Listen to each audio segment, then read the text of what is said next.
Trevor! You been with my girl again? I'm speaking with you.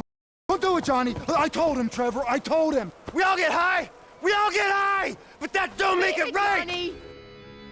To most, Johnny Klebitz was just another name to forget. A strung-out biker who picked the wrong fight with Trevor Philips and got his skull stomped into the dirt for it. Just another NPC, meth-addicted, broken, and unceremoniously erased from the world.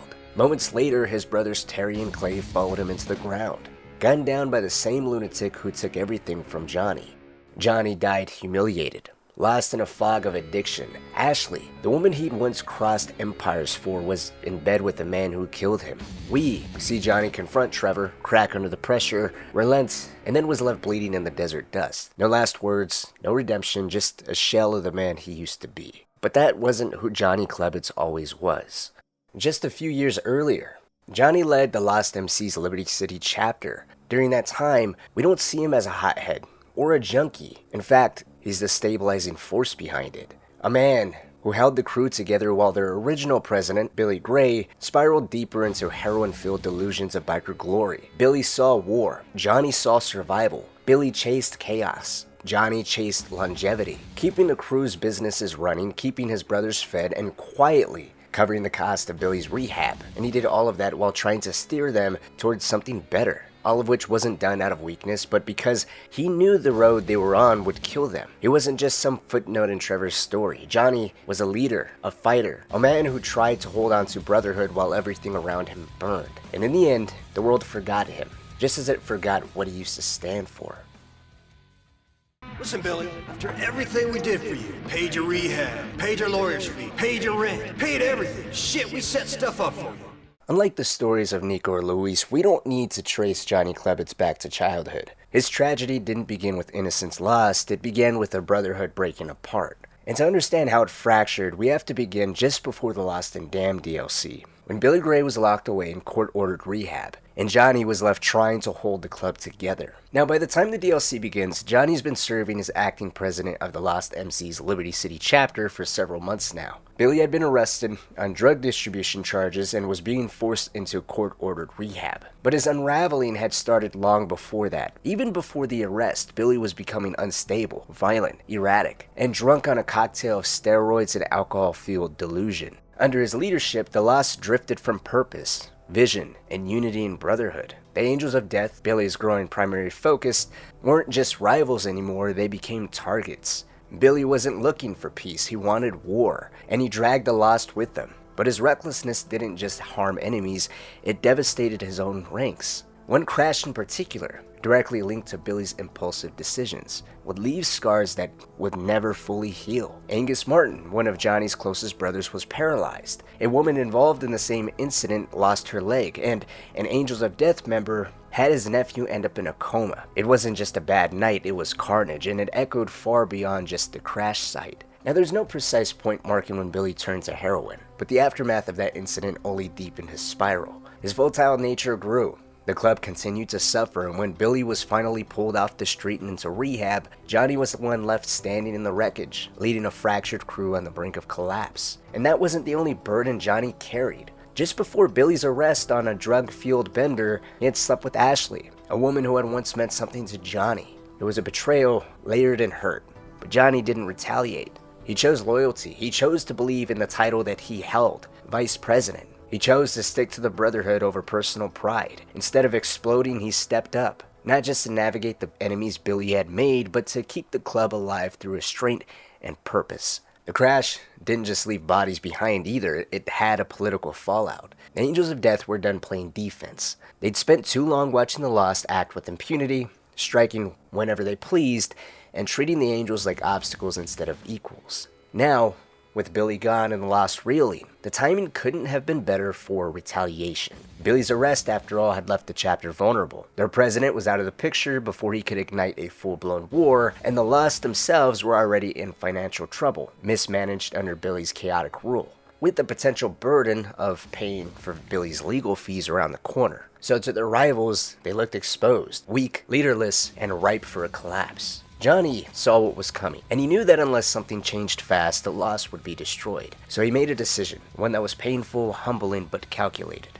To protect the brothers that were still standing, and to show that the Lost were no longer the same reckless crew they'd been under Billy, Johnny offered the Angels of Death Billy's bike as a peace gesture. It was symbolic, it was a quiet surrender meant to avoid war. Some add that there was financial payout included as well, though there's never any concrete information about that. But the message of relinquishing Billy's bike was clear, and that was Johnny was doing everything he could to keep the club alive, even if it meant swallowing pride to just buy them some time. Meanwhile, during Billy's continued absence, Johnny didn't just hold things together, he quietly redefined what leadership meant for the Lost MC. He didn't claim the presidency, nor did he tear Billy down in public. Out of loyalty and respect for the chain of command, he actually made sure everyone still recognized Billy Gray as the official president, even if he was gone. It wasn't always easy though. Angus, in particular, who now relied on a wheelchair because of Billy's reckless decisions, never hid his bitterness. He remained a loyal brother, but his anger toward Billy was palpable. Johnny understood. He shared that frustration, but in the spirit of unity, he wouldn't let it fester. He showed empathy to Angus while reinforcing the image of a club still loyal to its president. Fractured, yes, but not broken.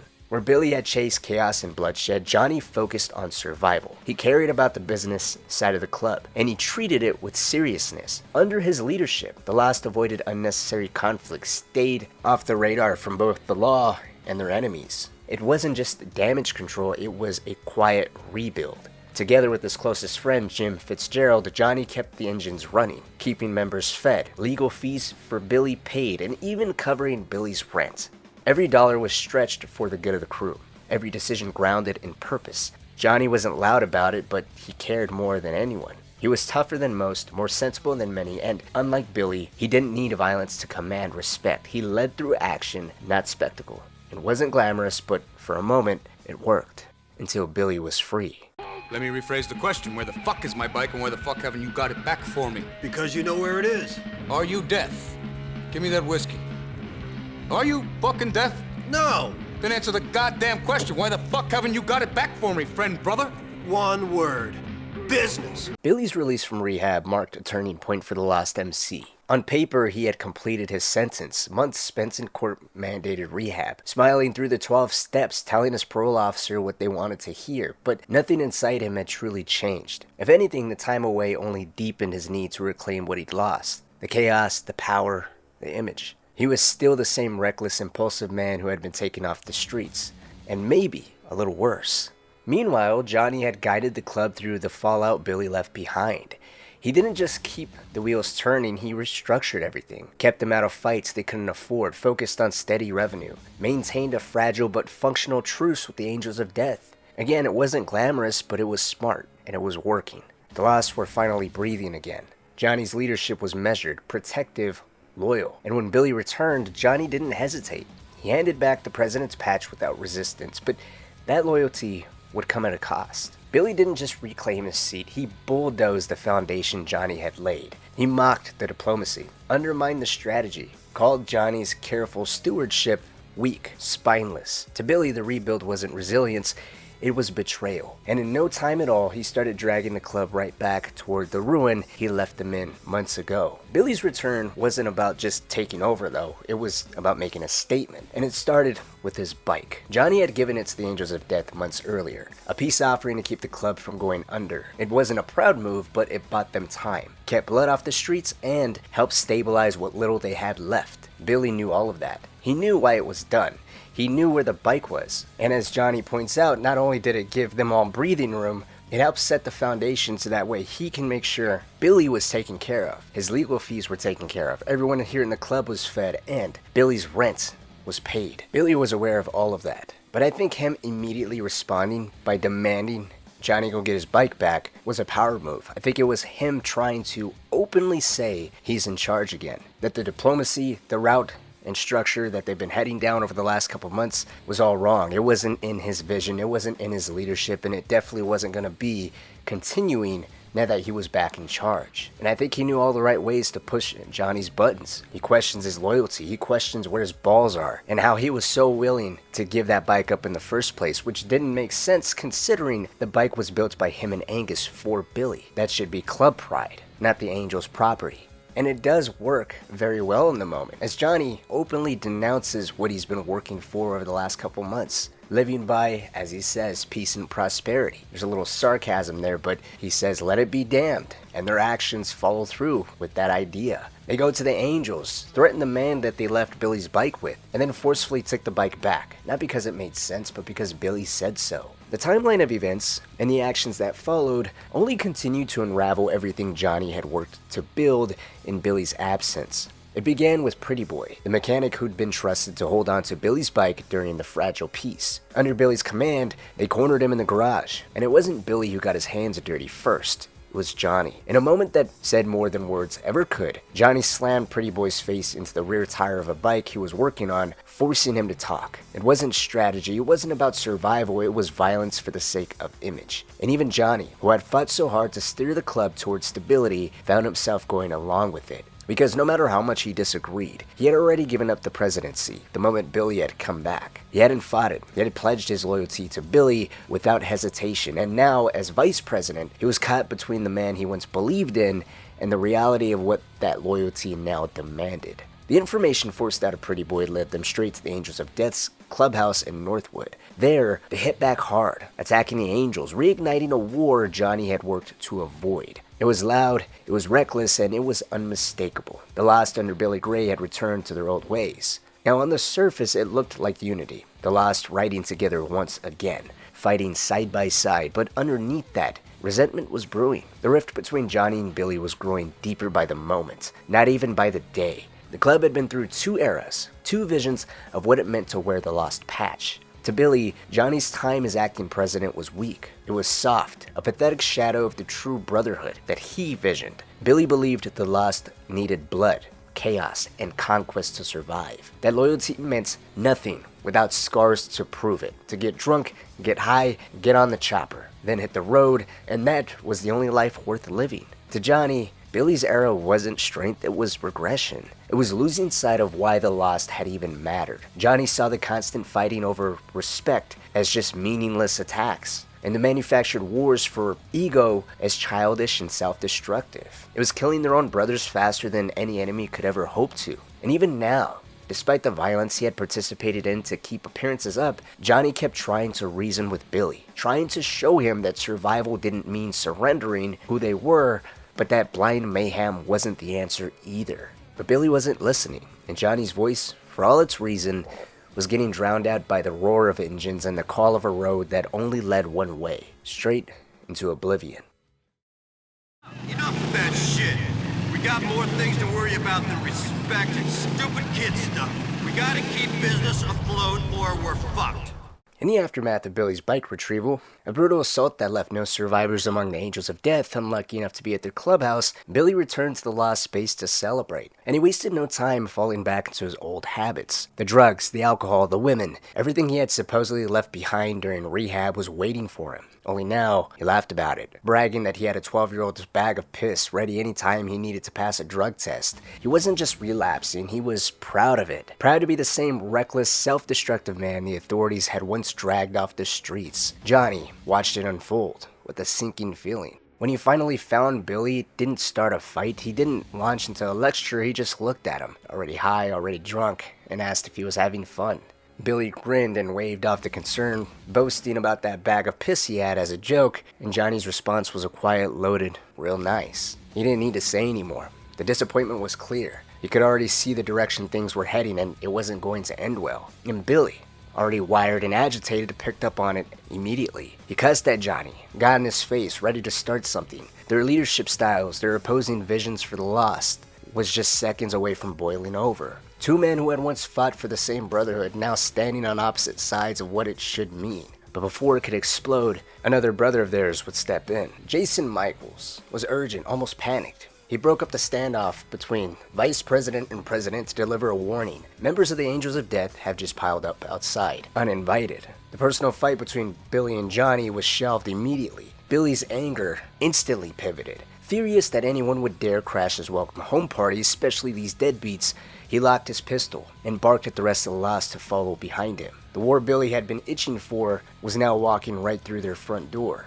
Or rather, delivering themselves to the erratic, volatile, and violent man that was Billy Gray. At first, the Angels didn't start any trouble. It was almost like they knew just showing up unannounced would be enough. Maybe they had heard that leadership had changed hands again, that Johnny was out and Billy was back in. Maybe they knew about the violent raid to retrieve Billy's bike. Maybe their sudden arrival, their casual mention of a truce, was just a way to test the waters to see what kind of loss they were really dealing with right now. Whether peace was even salvageable after the stunt with Billy's bike, I think is debatable. What isn't debatable is how Billy responded. He laughed at the idea of a truce, smirked like the whole notion was a joke, told them he didn't know anything about a peace and that it was a strange kind of peace agreement if they thought they could just crash his welcome home party. And then with a sneer, he capped it all off, calling them deadbeat motherfuckers. I thought we had a truce going on. Did you? Funny thing, I wasn't aware. But let me tell you, it's a strange kind of truce that makes you think that it's okay to gatecrash my party. Deadbeat motherfucker. The Angels stayed calm for a moment, then they sarcastically apologized, told Billy and the Lost to enjoy their party, and sarcastically assumed that the good times are now over. With those final words, the air was thick with tension, anger, and Johnny could feel it all slipping through his fingers. The fragile piece he had spent months holding together, crumbling right in front of him. But it was Billy's next move that shattered any hope of recovery. Right before the Angels walked away, one of them flipped Billy off, called him an old man. As their backs were turned, Billy didn't hesitate. He pulled his gun, it shot the Angels in the back. Then, without skipping a beat, he ordered the rest of the Lost to open fire and chase down the survivors. War was now declared, and there was no turning back. All Johnny could do in this moment was mutter under his breath that Billy was a moron, fully aware of what Billy's actions meant for the Angels, for the Lost, and for all the brothers who were about to bleed for a war they didn't have to fight. Johnny's hand was forced. Whether he wanted to or not, there was no choice. Billy had shot an Angel of Death member right outside the Lost clubhouse, an act of war that just couldn't be ignored. If they had any hope of containing it, every Angel who witnessed it had to be hunted down and silenced before they made it back to their own territory. And so, Johnny rode with the others, chasing down the fleeing Angels across the city. It didn't matter if he agreed with it. It didn't matter if it went against everything he had been trying to preserve. This was survival now. A survival effort that Billy forced on all of them. But despite their best efforts, the war was far from averted. A few days later, Johnny found himself back at the Lost clubhouse, and nothing had changed. Billy was right there where he had been before, partying, laughing, and surrounding himself with the same chaos he claimed to have left behind. This time, Billy was talking to a man named Dave Grossman, an attorney by day, an honorary brother by night. Grossman's presence wasn't just a window into Billy's expanding connections, it was a reminder of the hypocrisy Johnny was starting to see everywhere. Here was a so-called respectable lawyer sitting in the Lost clubhouse, passing around a bong laced with mescaline, and now tripping out of his mind. The duality was almost laughable. Professional by daylight, criminal by moonlight, but Billy didn't seem to think twice about Dave being here. While Grossman laughed and stumbled through his high, Johnny brushed him off and turned his attention to Billy, trying once again to get a read on what his president's plan was. Sarcastically, he asked if Billy was planning to bring in a documentary crew next, or maybe someone to write his autobiography. Billy didn't miss the point. Johnny didn't trust Grossman, and he sure as hell didn't trust the direction things were heading in. Billy shrugged it off. Said David was useful, a lawyer on their side if things went south. Then he turned the conversation back on Johnny, pointing out how thick the tension had been between them two lately. Maybe he had insulted his brother. Maybe Johnny had forgotten that this was supposed to be about brotherhood. It almost seemed like they might finally lay it out between the two of them, finally air the grievances building between them.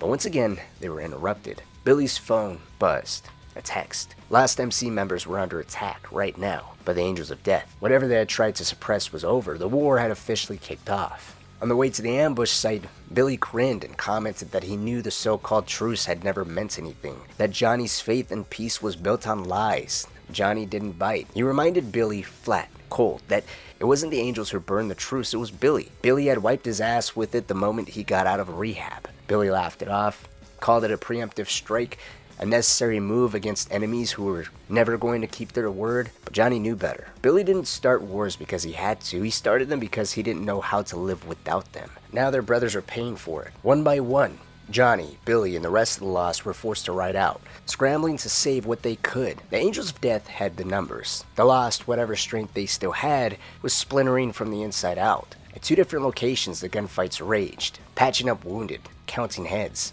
fighting not just for vengeance anymore, but for survival. And when the smoke finally cleared, when the surviving Lost members huddled together, battered and exhausted, Billy delivered the blow that hit harder than any bullet. Jason Michaels was dead. He'd been killed back in Broker.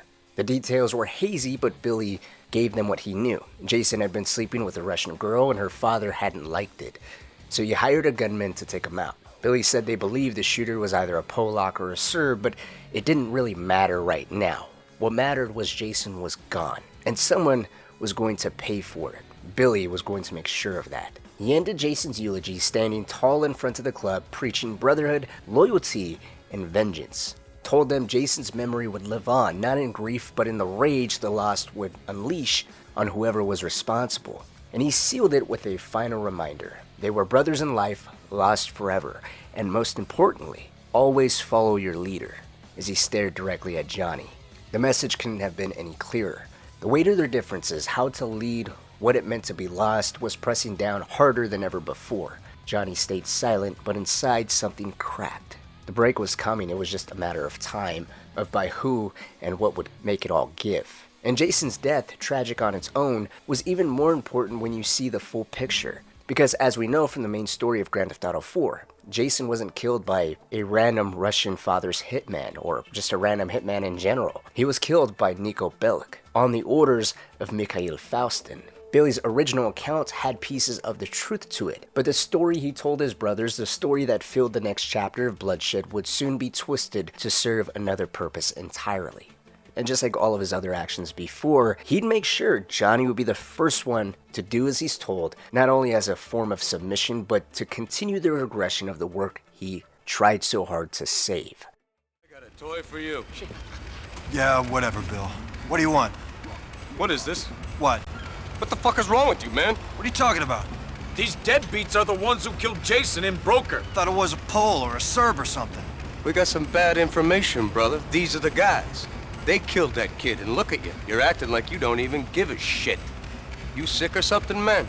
Jason's tragic death was quickly repurposed for Billy's ongoing war against the Angels of Death. Without hesitation, Billy falsely claimed the Angels were the ones responsible for Jason's murder. And to drive the point home, he handed Johnny a grenade launcher, supplied by none other than Ray Bacino. And with it he supplied a simple order: blow out the windows of the Angels clubhouse. Now understandably, Johnny would hesitate. The sudden shift in the story, first blaming an Eastern European gunman, now pinning it on the Angels, didn't sit right, especially coming so soon after a major firefight just days earlier. It smelled like bloodlust.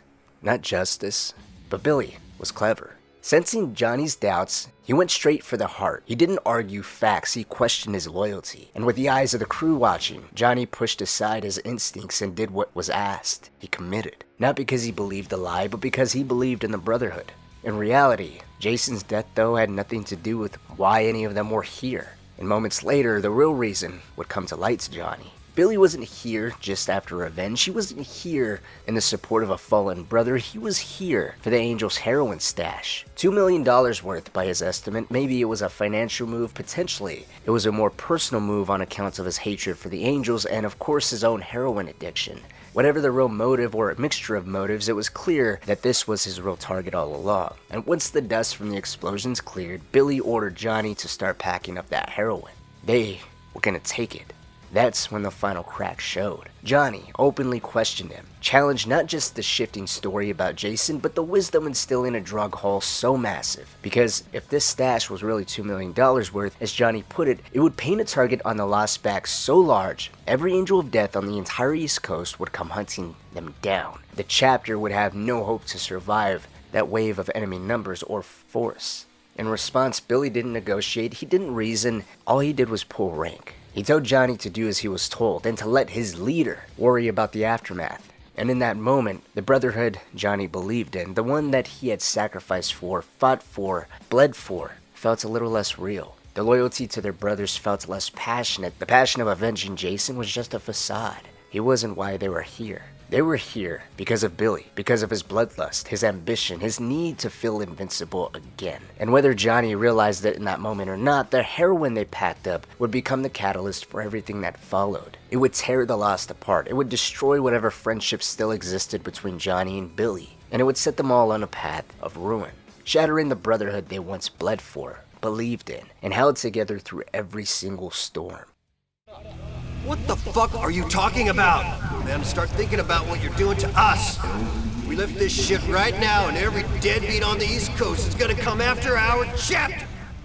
The heroin would become just as heavy a burden as Johnny had predicted, though not the way he expected. After stealing it from the Angels of Death, Billy moved quickly. He'd send Johnny to sell off the stash through loose connections with Elizabetta Torres, a well-connected drug dealer operating out of Bohan, better known for moving cocaine than heroin. While Elizabetta wasn't directly handling the sale of the heroin herself, she would help Johnny orchestrate the deal, and she would also arrange some extra muscle to back Johnny up. Two men. One was Playboy X, and the other was Niko Bellic, the man who, unbeknownst to Johnny, had actually killed Jason Michaels back in Broker. The same man Johnny thought he was chasing after back at the Angels clubhouse was now standing beside him, covering his back in a deal that was doomed from the start, because the whole thing was a setup. It was a police sting operation. Johnny, Niko, and Playboy X barely escaped with their lives, and by some miracle, Johnny managed to hold on to the heroin. But their problems was just beginning, because that heroin wasn't just any street stash. In the wake of the failed sting operation, it would come to light that heroin actually belonged to the Triads. And now, the Lost found themselves in an even worse position than ever before. One wrong move away from fighting a two-front war. Angels of Death on one side, the Triads on the other. Jim Fitzgerald, club treasurer, Johnny's closest brother next to Angus, was one of the first to catch wind of the heroin's true owners. And what he heard wasn't promising. Word was the Triads had brutalized the Angels of Death when they found out that the shipment had been lost. There was no warnings, no negotiations, just blood. Jim didn't waste any time. He would go straight to Billy with the news and share with Billy what his position on this was, which was he wanted to give the heroin back. He believed it was in the Lost's best interest to just own up to it, claim it was a misunderstanding, wrong place, wrong time, and hand it back. Anything to avoid dragging the Lost into another war they just could not win. But Billy had other ideas. He refused to give it up. In fact, he saw it as leverage, a way to force the Triads to pay them to get their product back. An opportunity, not a liability. The two clashed hard. Billy accused Jim of going soft now that he was hitting middle-aged, while Jim fired back that Billy had lost his mind since he was strung out on heroin. And that's when Johnny arrived, walking in on the argument already boiling over. At first, Johnny actually backed Billy up. He said, screw the Triads, let them come. But the more Jim explained, the more Johnny thought about the Angels of Death already gunning for them, and how the government is breathing down their necks after the failed sting. Some government officials were even making personal phone calls to Johnny's cell phone and mocking him. The pressure was mounting on all sides. This wasn't the time to start another war. Jim was right. They needed to offload the heroin, cut a deal, and just walk away. Because as Johnny saw it, if the Lost couldn't stop fighting everyone else and themselves, it wasn't going to be the Angels or even the Triads that destroyed them. They'd tear themselves apart from the inside out. Long before the government cracked down and picked up the pieces and finished off the stragglers, or even the Angels or Triads kicked down their front door. They were each other's biggest enemies right now, and the heroin just complicated things. Billy let out a sigh and just glanced over at Brian Jeremy, the club's secretary. Lately, Billy had been turning to Brian more and more, treating him like the vice president Johnny used to be. And the rest of the club was beginning to take more and more notice of it. Billy didn't want pushback anymore. He wanted yes men, blind obedience, foot soldiers willing to lay down their lives for whatever reckless whim Billy decided to chase next. That wasn't Johnny. It really never had been, but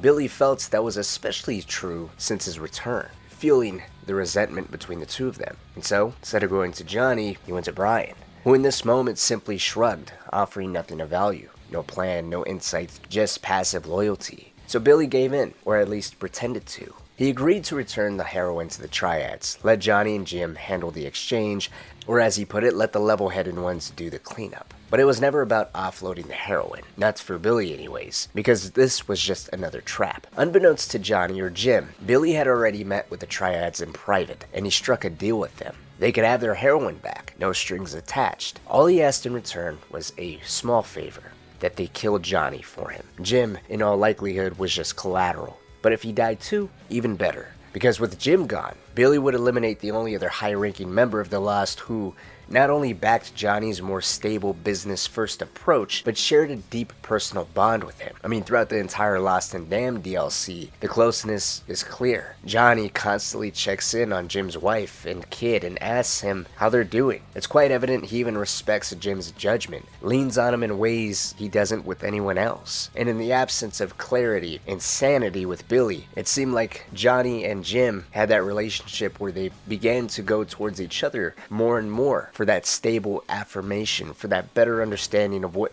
the best move forward was, not just for them personally, but for the entire chapter. All things considered, taking them both out wouldn't just get rid of opposition for Billy, it would erase any chance of Johnny's legacy surviving within the club. Sure, Angus might have tried to carry it on, but being wheelchair-bound left him with limited influence in a gang built on action, not on memory.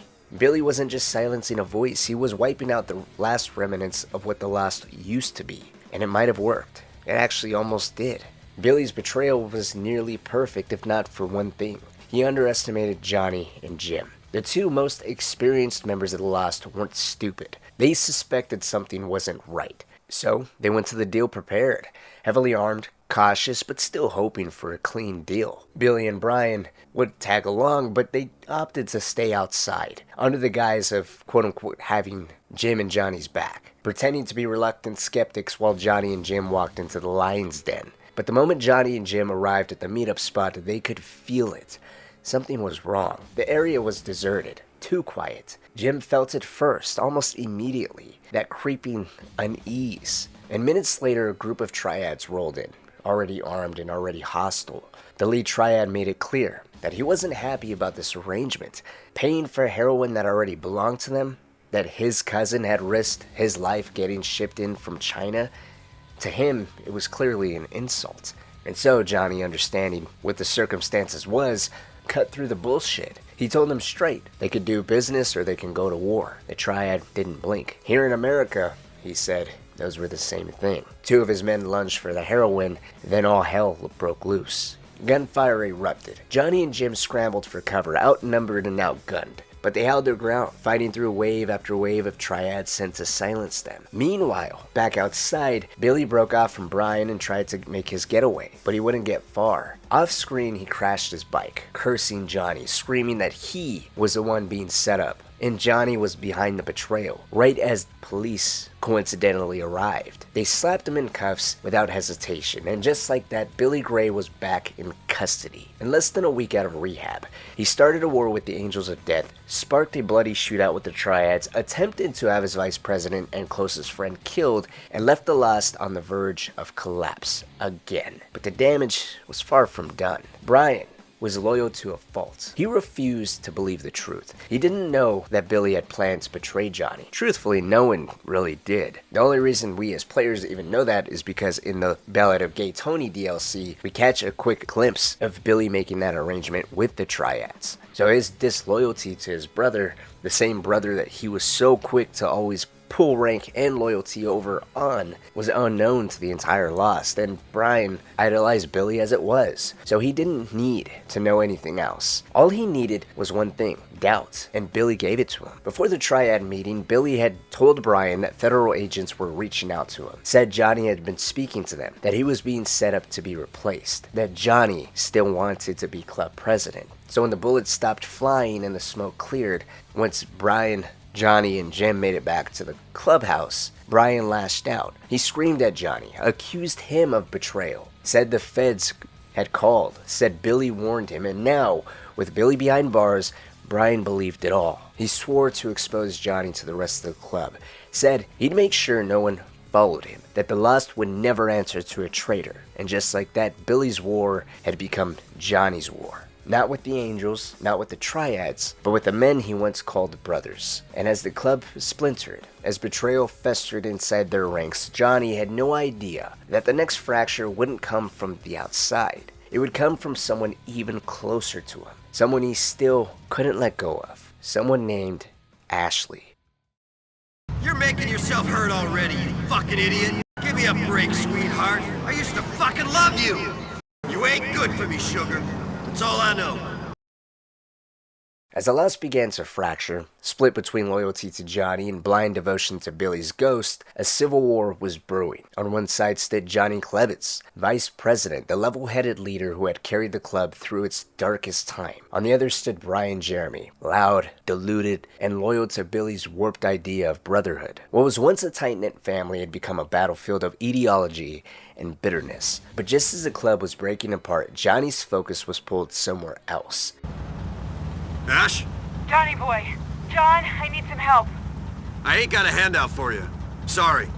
A handout ain't gonna fix it, Johnny boy. I'm into something bad. I need a knight in shining armor to take me away from this mess. They're gonna kill me, or worse. Jesus, Ash! Where are you? Ashley called from a drug den. She was strung out again, this time held hostage by the same dealers she couldn't pay for the meth she owed. And when she had nowhere else to turn, she called Johnny. Because part of her knew he will come. The two of them had once shared something real, something deep. But Ashley had slowly given herself to the drugs, and Johnny, no matter how much it hurt, knew he couldn't save her. So, as time went on, he kept his distance, leaned harder into the lost, and tried to bury that part of his heart. But that feeling never fully died. He'd answer Ashley's plea for help. He'd show up, kill her captors, and as Ashley clung to him in the aftermath, the look in his eyes said everything. She needed him, and he was there. But she wasn't the same woman anymore, and they could never go back.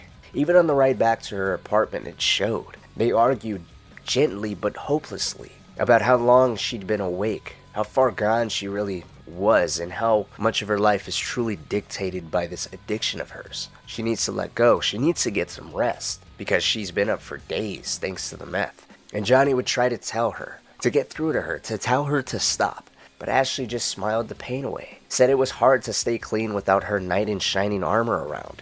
Maybe he should hit her. Maybe that's what it would take to make her stop. She began begging, pleading for Johnny to hit her. And you can tell it affected him deeply because all he says is, "I used to love you." He didn't know about hitting her, but he knew that she wasn't good for him. And their conversation ends there. But that doesn't mean the feelings ended there. When they got back to her place, she wasn't finished. Ashley pulled at his heart the only way she knew how. She said he was her real addiction, that she was his, that if he just gave the word, they could take his bike and disappear. Just the two of them like it used to be. And for a second you can see it in his eyes that he wanted it. He still loved her, but he didn't lie to either of them. He'd playfully dismiss it that yes, it'd be him, her, and that little habit of hers. He'd smile at her, call her ridiculous, and just leave. But leaving Ashley, no matter how right it might have felt, was never easy for him. Because she was more than just a lost lover. She was an emotional anchor to everything Johnny used to want. What he thought he could have.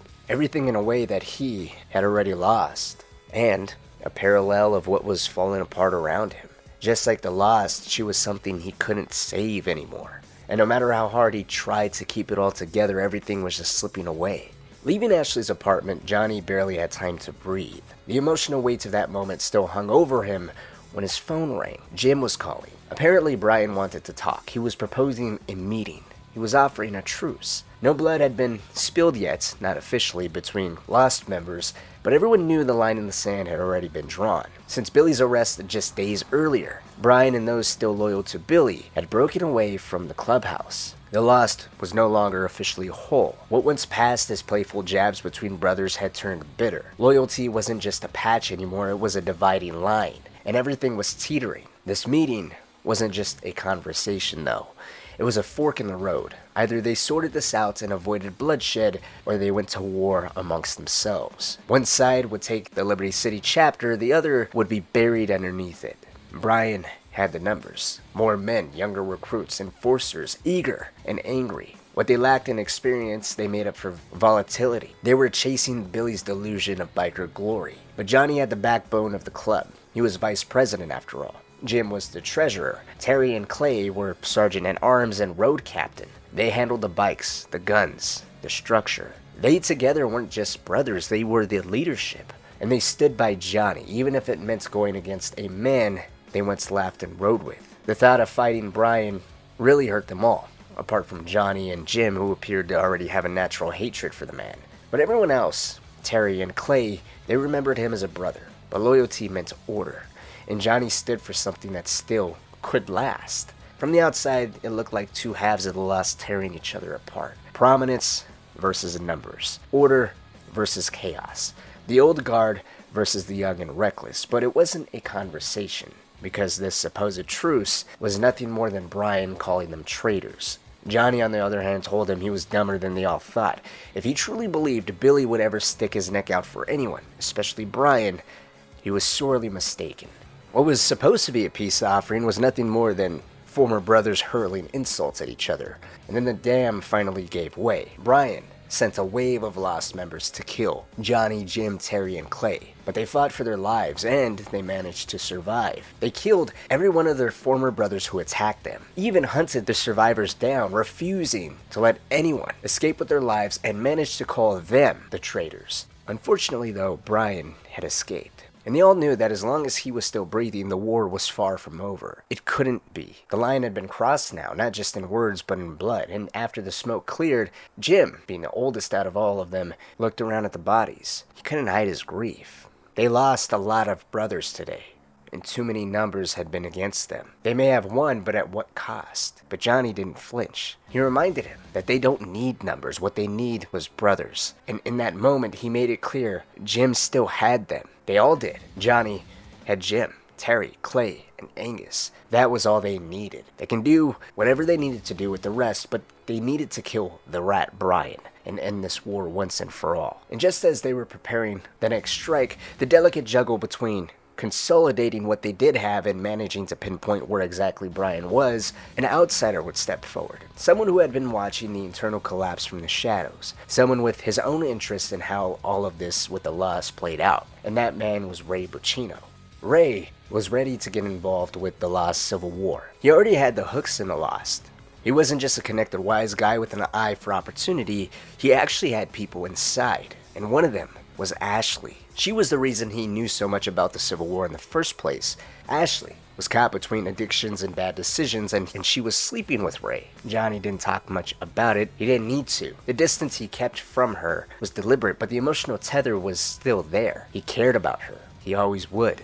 Anytime he heard her name, you can tell his ears perked up. And hearing that Ashley was with someone like Ray, after everything, was a wound he didn't have time to treat. But Ashley was just one piece with Ray's larger play. Ray had ambitions for the Lost. Plans were already in motion before Billy was arrested. Business arrangements, product pipelines, dirty money riding on the back of patched jackets. Ray didn't care who was in charge, only that the gears kept turning. When he met with Johnny, it wasn't out of friendship, it was pressure. And Ray told him plain. He had just spoken with Brian half an hour ago. He knew where he was, and truthfully, he didn't give a damn about their little club dispute. That was their mess to clean up. His problem was business. He needed the Lost stable. He needed shipments moving, and he couldn't afford the Civil War to drag out any longer than it already was. If Johnny wanted the Lost to survive and to keep Ray off his back, he needed to end the Civil War fast. It wasn't the first time Ray had tried to pull strings inside the clubhouse either. He'd met with Billy before, laughed, smiled, shook hands. Back then, he had aligned himself with Brian and Billy, who were easier puppets. But now that Brian was, in Ray's eyes, a liability, he didn't hesitate to hand him over to Johnny. And Johnny perceived that as betraying just how much of a snake Ray really was. From that moment forward, he never trusted him. He'd even tell his brothers that Ray made his skin crawl. But the value of knowing Brian's location was just something that simply couldn't be passed up. And so Johnny didn't take anyone with him. He bore the weight of what needed to be done alone. Because Terry had already voiced what everyone else felt, that it was hard enough killing brothers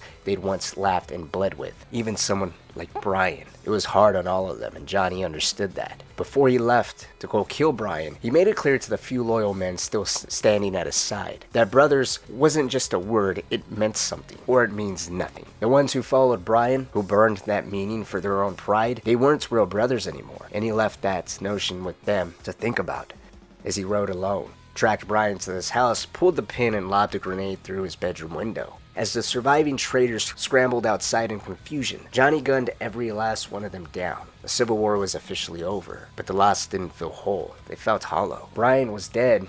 Yeah, the patch was preserved, but the club that wore it was a shell of what it used to be. And Ray Buccino, he didn't help for free. With the dust barely settling, a day or so later, Ashley called Johnny again. She wanted a favor.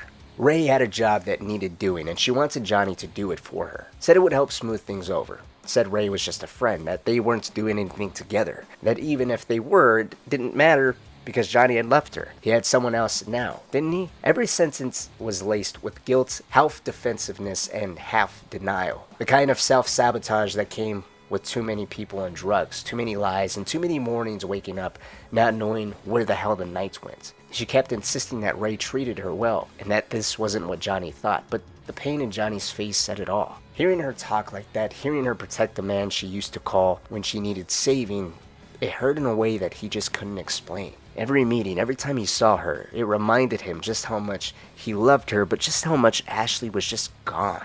And now Ray, her quote-unquote friend, was reaching into Johnny's world again. But this time, he wasn't just bringing a job, he was bringing the next wave of problems.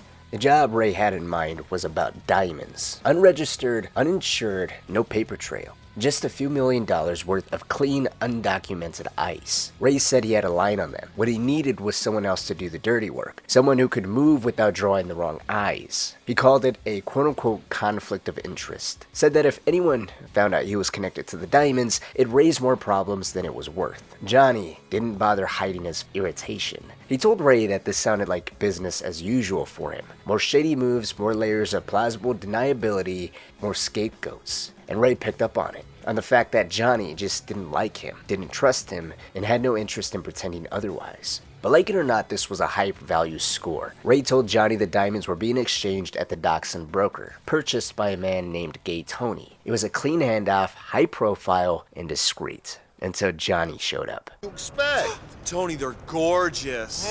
Just like you. Hey, come on, can we do a handover, please, and get out of here? This is too much. No, ignore him. He's probably been up all night with some bimbo. Tony.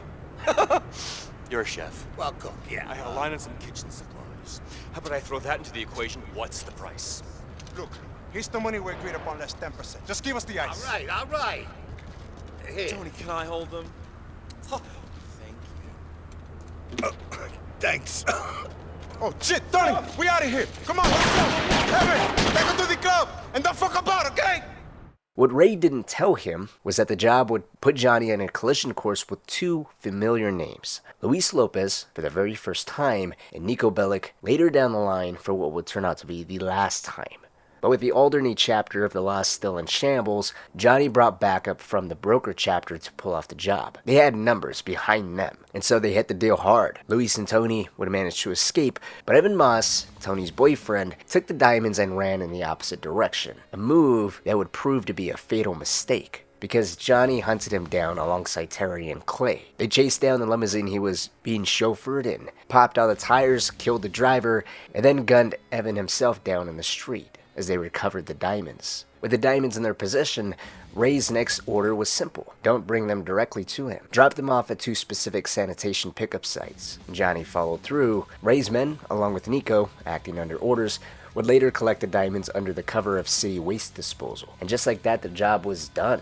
Risky, very bloody, somewhat cleanly executed. But Johnny wouldn't see a dime. Ashley was the one to break the news to him, that Ray wouldn't be paying anyone until he figured out how to fence the diamonds. Another delay, another excuse, another reason for Johnny to hate Ray all the more. And all for a job he hadn't even wanted to do in the first place. He did it as a favor for Ashley, for a man he didn't even like, and now he was getting nothing. But his problems with Ashley weren't over, because before Johnny could hang up, she pleaded with him, said she needed him again, said that she'd messed up badly. And so she invited him over to her place, begging and pleading for him to step in and help her yet again. He was visibly frustrated because he already knew where this was going. This was just another mistake, another mess. And he was putty in her hands like always. But this time it wasn't drugs or lies waiting for him, it was actually something much worse. Inside her apartment were two armed men, calm, cold, direct. Ashley owed a lot of money to Dmitry Raskolov.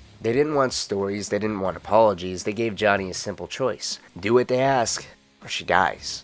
There was no room for negotiation, no time to weigh the past, and just like that, Johnny found himself pulled deeper into a war that wasn't his, with nothing but debts behind him and worse decisions ahead of him. When he asked what they wanted him to do, the two Russian mobsters downplayed it. They simply said they want him to kidnap someone. The target owns a cab business and broker, but he frequents a backroom gambling game in Schottler. Dmitry Raskolov is actually after his cousin, but no one knows exactly where he is, and he seems to be a bit on the dangerous side, so in order to get to him, They need to arrange the kidnapping of his cousin, and so they gave Johnny that job, and the man's name was Roman Bellic. That was his target. In the main storyline of Grand Theft Auto 4, this particular kidnapping becomes a turning point for Niko. Dimitri uses Roman as leverage, forcing Niko to tear through Bohan in rage, gunning down mobsters in a desperate attempt to rescue the only family he has left. Now, it's never fully explained in the main story how Roman ended up there. All we knew at the time was that Dimitri had ties to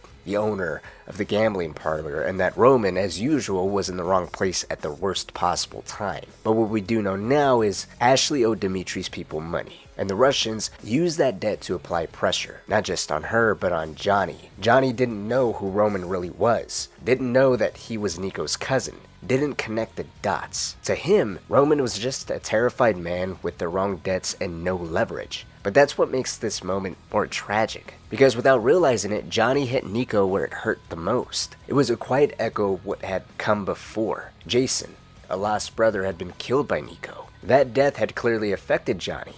He never said much, but the weight lingered.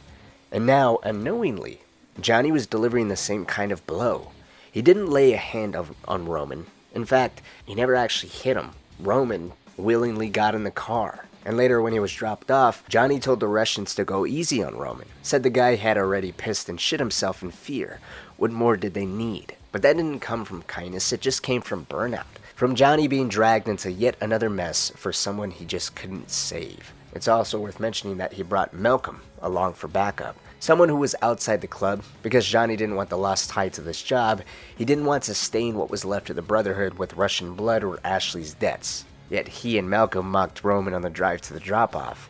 They laughed about his fear, about how he's covered in human feces and urine. But the irony lingered because somewhere else in the city, Niko was about to become unhinged, and Johnny would never know why. Johnny would never even know that he dealt such a critical blow to his psyche, because before Niko would ever be alerted that his cousin was kidnapped, Johnny's phone would ring.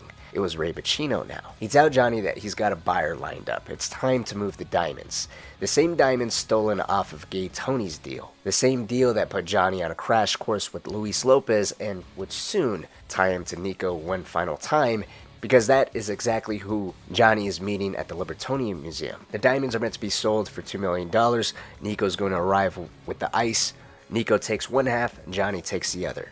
That was how it was all supposed to be played out. Johnny, tired, bitter, still nursing the emotional toll of helping Ashley and finishing a job for nothing, doesn't hesitate. He immediately heads to the Libertonian. Because in Liberty City, there's no time for reflection, no time to connect the damage.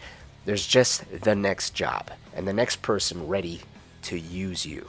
And so, Johnny showed up through the museum's front entrance. He made his way past a wall of hired security, men posted up by the buyer to oversee the deal, and walked straight into the lion's den. There inside the museum's echoing halls, he met Niko face to face. The two men traded restrained greetings. They both hoped and acknowledged that this job goes better than the last one they worked on together. That being the heroin deal that ended in a police sting operation that was orchestrated by Elizabeth Torres. That was the only time they worked directly or were aware of them crossing paths in any capacity. But history was about to repeat itself. Luis Lopez caught wind of the museum deal and stormed in, guns blazing. In an instant, everything collapsed. Shots rang out. The buyers turned on everyone. Each side thought it was the other who set them up. Luis dropped down, grabbed the diamonds, and bolted. Niko scrambled for cover and fought his way through the chaos. Johnny, meanwhile, grabbed the duffel bag full of cash and ducked behind the nearest column. One by one, each of these men made their exit. Luis was the first to get away via a private helicopter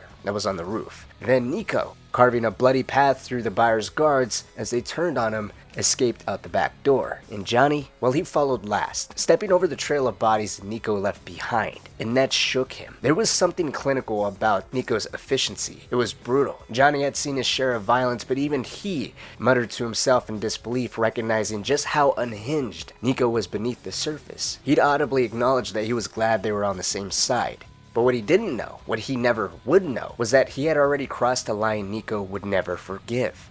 Because Johnny had been the one to kidnap Roman, Niko's cousin, his last real family. If Niko ever found out, that museum floor would have been soaked in a different kind of blood. But Johnny's problems didn't end with Luis or the deal going bad. As soon as Niko escaped, he phoned Ray, and he let him know the deal went wrong and Johnny had the money while the diamonds were unspoken for. Ray was furious. He didn't waste any time. He was aware that Johnny already didn't like him and they were working on a fragile relationship as it was. And so he put a hit out on Johnny, then and there. He sent his men to the museum to kill him and recover the $2 million he believed Johnny stole. What followed was a slaughter. Johnny, already clearing up the stragglers of the buyer's guards, meanwhile called Terry and Clay for backup, and the trio would stand their ground and gun down Ray's enforcers just outside the museum. Then, they chased the ones who tried to flee down. They thought that killing them might stop the news from reaching Ray that yes, Johnny did actually have the cash, but unfortunately it was too late. The damage was done, and Johnny, by deciding to keep the money, sealed not just his fate, but Jim's and the entirety of whatever remained of the Alderney chapter of the Lost.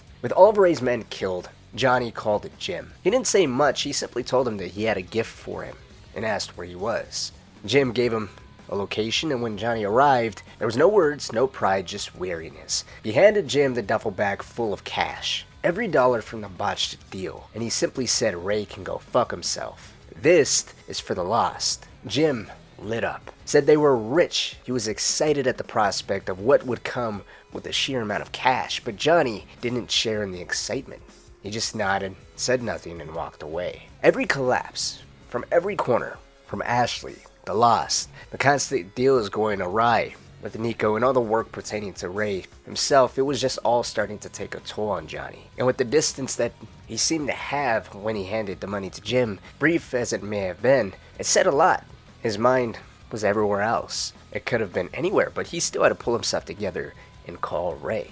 When he calls, Ray didn't waste any time. He admits that Nico already told him that Johnny had the cash, and if that's the case, Johnny can swing by and just drop the money off. But Johnny played it dumb. He said Nico must have been confused, that Johnny barely escaped the museum with his life, and he didn't know who had what. He couldn't speak for the diamonds, he couldn't speak for the cash, he was just happy to make it out alive. Ray would threaten him and tell him not to pull anything clever, but Johnny, dry and a little sarcastic, told Ray that he admired his sense of humor, that even when a deal costs him $2 million, he still manages to have this sense of humor, thinking that he can threaten someone like Johnny. He said he loved that about Ray, that he'll see him around. Then he hung up. It would be the last time he felt some control in any capacity, if we could even call it that, because a few days later, while Johnny was finishing up work for a corrupt congressman named Thomas Stubbs, he would randomly get a text from Jim. There was no context, no warning, it simply said, "Meet me at Ray's."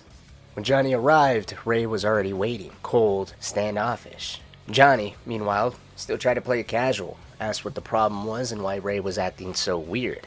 Ray didn't blink. He reminded Johnny how he said not to get clever. Then he stood up, pulled a gun, and waved Johnny downstairs. That's where they had Jim. Gentlemen? What the fuck is going on here? Fucking hell! Stop that shit, asshole! Anything yet? Tied to a chair, Jim had been beaten, bloodied, and sporting some new burns across his face. Ray wanted his money. Said Jim chose to suffer, so maybe Johnny would be the one to save them both. And he could, just tell him where the money was. But he stood silent. He kept up the act. He didn't know anything about the money. In response, Ray pistol whipped him to the floor. Told him he'd already slept with Ashley and now he was going to do the same to Johnny. But just like Billy, Ray had miscalculated the two of these men. Jim had a box cutter in his hand. And while all the attention was being focused on Johnny, Jim broke free of his restraints and took his torturer hostage. In the commotion, Johnny kicked the gun out of Ray's hands that slid across the floor, towards Jim, who quickly intercepted it. Now the two of them had the upper hand. As they backed towards the stairs, Ray spat venom. He said Billy was right about both of them. They were traitors, no good backstabbers, dirty rats that he should have never worked with. And Jim, hard enough. He slashed his torturer's throat and kicked his body down the steps. Then him and his vice president, his best friend Johnny, escaped. The two men left with different thoughts, but one goal, preservation. Jim would gather the brothers. Johnny, on the other hand, was going to find Ashley. Meanwhile, as those two men struggled to save themselves and their brothers, Ray moved quickly. He sent hitmen after Johnny, a warning Ashley delivered herself when Johnny called her just moments later. And then Ray made another phone call, this time to Phil Bell, a higher-ranking associate of his tied to the Pegorino crime family, and he called Nico Bellic. The two men arrived at Ray's promptly. Phil was present just to pass on a message that Jimmy Pegorino Pegarino wasn't happy about Nico getting jumped and losing the $2 million at the Libertonian. Meanwhile, Nico had his own problems tied to the fact that Ray promised to help him find someone and they've made no progress. But Ray, ever the rat, had an offer. He admitted he finally had a line on Florian Kravitz, Nico's longtime target. If Nico did one more job for him, he'll give him the name and the location. This one more job involved killing a biker. Ray sent him to kill Jim Fitzgerald. And just like that, two broken men, Johnny Klebitz and Niko Bellic, both drowning in betrayal, vengeance, and debt, each became the instruments of the other's downfall. And neither of them ever knew it. While Jim is caught off guard, chased down, and gunned down by Nico, on the other side of the city, Johnny, Terry, and Clay survived the ambush. They killed every last one of Ray's enforcers. Afterward, the trio split up. Terry and Clay went to regroup the remaining brothers. Johnny, on the other hand, rode back to the clubhouse, alone. Ashley was waiting on the steps. There was no welcome, no tears, just silence. It wasn't the first time Johnny had come back from war and found her like this. Eyes sunken, mouth twitching, strung out. Lost in that haze of meth and apologies. But this time it felt different. She didn't look worse. She always looked like this. The same junkie he had been lying to himself about for years. But now he saw it clearly. There was no flicker left. No version of her he could hold on to. Just another piece of his world that wasn't coming back. And the clubhouse behind her, it stood like a tomb. Not a home. Not a haven. Just a hollow monument to a brotherhood already dead. Ashley would break the silence first. She apologized, said she was sorry for everything, said she wasn't close with Ray anymore, but that wasn't why she was really there. Apart from meeting up with Johnny, she wanted to tell him that Jim didn't make it. Johnny didn't react at first, didn't flinch, barely spoke. When he did, the words came out quiet and heavy. Billy's gone insane, Angus is stuck in a chair, and now Jim is dead. He pauses, and he ends it saying that he guesses that's what payback feels and looks like. Ashley would attempt to console him the only way she knew how, telling him that she had her. But he told her the truth. Meth had her. And he was a fool for believing her every time she swore she was going to get clean again, to go back to rehab, to change. They both fell silent. Then, as if she couldn't let go without one last confession, Ashley told him something else. Ray wasn't the one orchestrating everything. It was actually Billy. Ever since getting arrested, Billy had been whispering in Ray's ear, turning him against Johnny, doing everything he could to poison their relationship. It worked. And Ray wasn't the only remnants of Billy's betrayal. Billy was now angling to become a state's witness. He was working with the cops, trying to pin everything all on Johnny. Ashley said there still might be a way out via Thomas Stubbs, the congressman Johnny had done dirty work for. All things considered, he is realistically the only person that can offer Johnny any actual way out. But Johnny didn't want to hear it. Not now. Not after losing Jim. Not after finding out the man who once called him a brother was trying to bury him. Billy flipped. Ashley lied. Stubbs was a politician. And Johnny was done pretending anything in his life was fixable anymore. He told her to go. Ashley tried one last time. Told him she loved him. But Johnny didn't respond. He just turned his back and walked into the clubhouse. And in that silence between a brother's death and a woman's final plea, Johnny felt the same kind of hollow that Niko Bellic once did. Not in action, not in vengeance, but in loss. They were both men who had fought for something they couldn't save. Both clinging to ghosts, both realizing too late that loyalty doesn't exactly mean survival. For Niko, it was Roman. For Johnny, it was Jim. And now there was no one left to turn to. Just a crumbling patch and the cold echo of everything they'd failed to protect. But whether if Johnny liked it or not, Billy was a problem, and Stubbs would be the one to help deliver him. Terry, man, we gotta pay our friend Billy a visit. He's been talking. Bring Clay and bring all the fucking firepower you got. Meet me at the Alderney State Correctional. I'm waiting. Thomas Stubbs was no stranger to the legal system. Tapped into its arteries both inside and outside the penitentiary walls, he had eyes and ears everywhere. He knew what was happening with the Pegarino crime family, the same outfit Ray Pacino was tied to. He knew what was going on behind bars with Billy Gray, and most of all, he'd been keeping a quiet watch on Johnny Klebitz. So when everything began to collapse around Johnny, when the club was fractured, Jim was killed, and Billy was making moves from prison, Stubbs made his entrance. He showed up at the Lost Clubhouse in surprisingly humble fashion. A corrupt congressman, stepping down from his ivory tower to meet with a beaten-down biker and a burned-out hustler mask of a brotherhood. He even cracked a joke about the irony of it all, how men like him don't usually rub collars with men like Johnny. But he wasn't here for laughs. Stubbs got to the point quickly. Ray, he said, wasn't Johnny's concern anymore. Johnny had escaped and vanished out of Ray's grips, and that was something he should be content with. Stubbs advised staying away from Ray because he and his associates were under close federal observation. In Stubbs' words, they'll either be dead or in prison within a month. So that problem was solving itself. As long as Johnny stayed away, everything is fine. But Billy Gray, that was his real threat, just like Ashley said. So Stubbs laid it out bluntly. Billy was talking inside. He was trying to cut a deal. And part of that deal included pinning an elaborate high-level drug ring on Johnny and on Angus. If it stuck, they'd both be looking at 15 years to life. Well, Billy believed he'd be moving on into witness protection.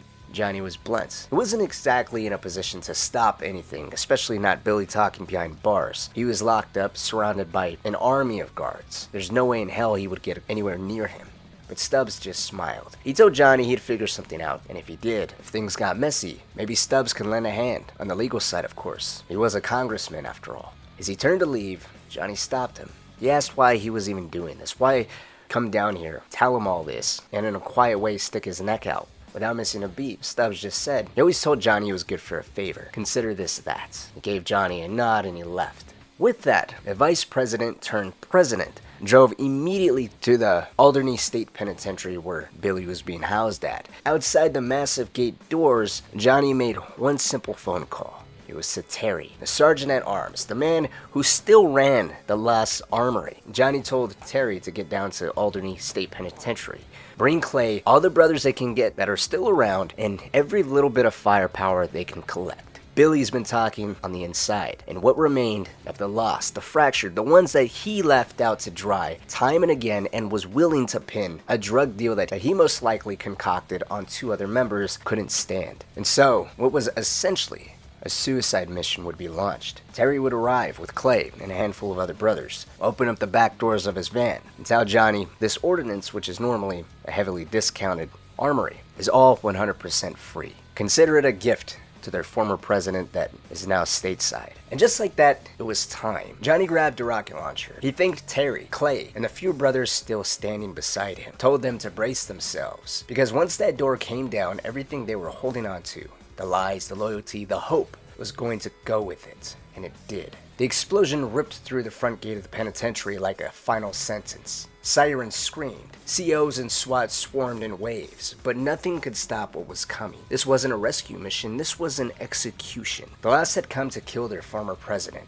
and Billy had to know that. They moved as a unit, guns up, heads down. Terry, Clay, Johnny, brothers in arms, until the very end. Police reinforcements arrived fast, helicopters in the sky, riot teams on the ground. Men fell on both sides. Lost members were cut down as they pushed through each block, each corridor. Every step forward cost them something. Blood, ammo, memories they couldn't get back. They wouldn't get back. And still, they all kept going, all the way to the rec yard. Once they broke through the last defense, the trio split. Terry and Clay peeled off to recover the bikes. They'd get the exit ready. Johnny kept walking toward Billy. He found him in an isolated stretch of the yard. No guards, no backup, just Billy Gray alone. Even now, he didn't beg, didn't plead. He looked at Johnny with that same twisted pride he always had. Said he knew this day would come. Said Johnny had finally checkmated him. Then he stepped forward, told Johnny to pull the trigger, but Johnny hesitated. As Billy got more and more agitated, and Johnny still took his time, refusing to pull the trigger, Billy stepped forward, rushing him with the shank, forcing Johnny to finally gun him down. Billy dropped instantly, and Johnny stepped back like he just killed a piece of himself, because in a way he had. This wasn't just revenge, it wasn't even justice, it was the end of something older than all the wars they'd fought together. Billy Gray had been a friend, a leader, a mentor. He was the man Johnny once idolized, the one he fought with, argued with, but stood beside no matter what. Even when Billy turned, even when he set Johnny up, even when he tried to bury him, Johnny still didn't hate him. And that was the tragedy between him and Billy. Despite it all, it was just another piece that was ripped out of him. With Billy killed, he rode back to the clubhouse in silence, Terry and Clay on his side. When they reached the clubhouse, the decision was already made. There was no speech, no toast, no tribute, just fire. Johnny Angus, Terry, Clay, they all came to the decision that this was a mausoleum. This was no longer a clubhouse. There was no fond memories here. And so it needed to go up in flames. And they lit that fire themselves. They stood and watched the flames consume what was left of their brotherhood. It wasn't just a building, but an illusion. The dream was dead. The lost MC was finished. And one by one they went their separate ways. But that wasn't quite the end. Johnny made some final calls. Tied up whatever he could. He called Angus, told him he was leaving Liberty City. Said he'd keep Jim's name alive. Said that he wanted to continue to send money to Jim's widow and child, making sure they had something, anything. It was the least he can do to continue on the memory of his brother.